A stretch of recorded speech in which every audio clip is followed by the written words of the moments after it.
सुप्रभात।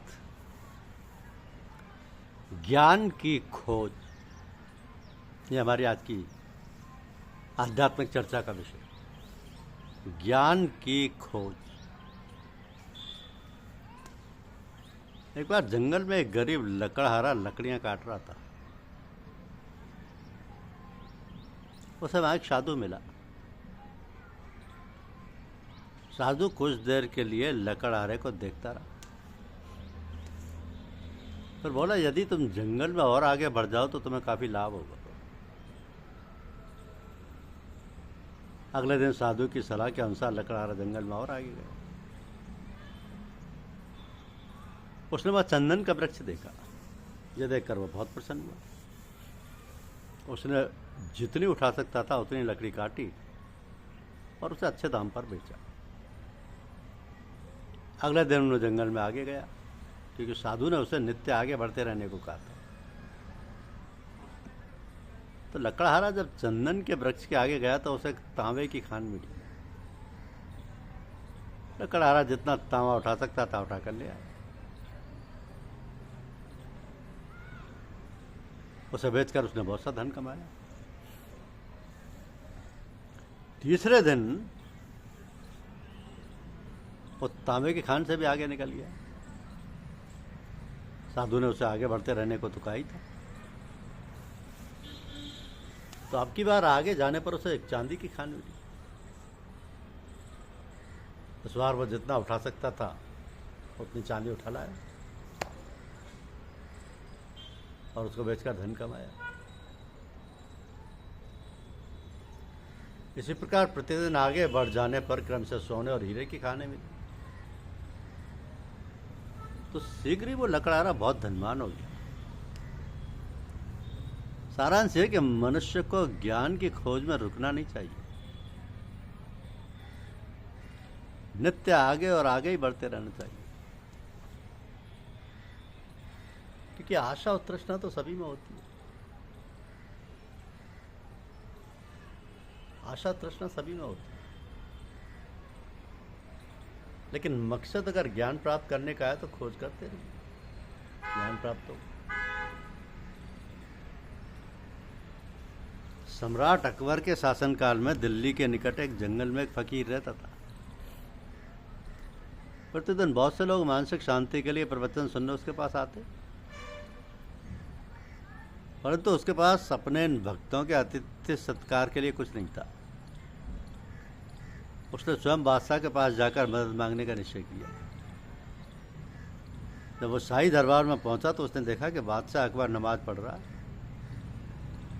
अकबर कह रहा था, अल्लाह मुझे और अधिक धन और शक्ति और राज्य दो। अल्लाह मुझे और अधिक धन शक्ति और राज्य दो। फकीर ने यह सुना और सुनकर दुखी हुआ। नमाज खत्म होने पर वो लौटने के लिए मुड़ा ही था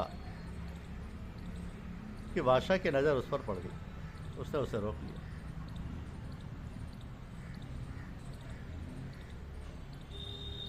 लिया। तो बादशाह ने कहा, फकीर आप मुझसे मिलने आए और आप अपने पधारने का प्रयोजन बतलाए बिना ही लौटे जा रहे हैं। अकबर ने कहा। फकीर ने उत्तर दिया, सम्राट, मानसिक शांति तथा आत्मज्ञान की खोज में अनेक लोग प्रतिदिन मेरे पास आते हैं। मेरे पास उनके आदर सत्कार के लिए कुछ नहीं। मैंने सोचा आपकी कुछ मदद दूं। तो आपने अपना इरादा बदल क्यों दिया फकीर? सम्राट ने प्रश्न किया। फकीर ने उत्तर दिया, मैंने देखा कि तुम्हें स्वयं और धन और शक्ति और साम्राज्य की आवश्यकता है। नमाज के वक्त तुम अल्लाह से धन संपत्ति आदि मांग रहे थे, फिर मैं एक भिखारी से भिक्षा मांगू? अगर मांगना ही है तो अल्लाह से ही क्यों ना मांगू? सम्राट निरुत्तर हो गया।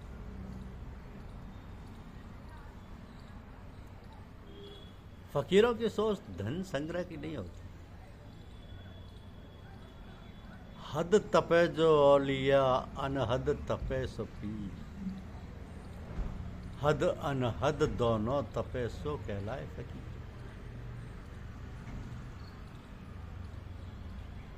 एक बार एक शेरनी ने भेड़ों के एक झुंड पर हमला किया। शेरनी गर्भवती थी,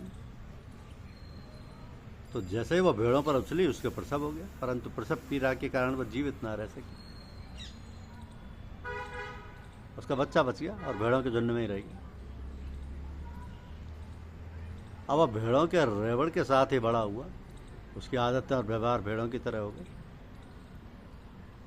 और घास में मुंह मारता और भेड़ों की तरह वह भी मेमयाने की कोशिश करता। शेर की तरह आचरण करने की बात उसे कभी नहीं सूझती। एक दिन जंगल में एक अन्य शेर ने भेड़ों के रेवड़ पर हमला किया और एक भेड़ मार गिराया। इसी समय उस शेर ने उस शावक को भेड़ों की तरह मिमियाते और बाकी भेड़ों के साथ घास चरते देखा। वो शेर उसे अपने साथ जंगल में ले गया और वहां जोर से चिंगाड़ा। उसके बाद उसे एक तालाब के पास ले जाकर दोनों की परछाई दिखाई।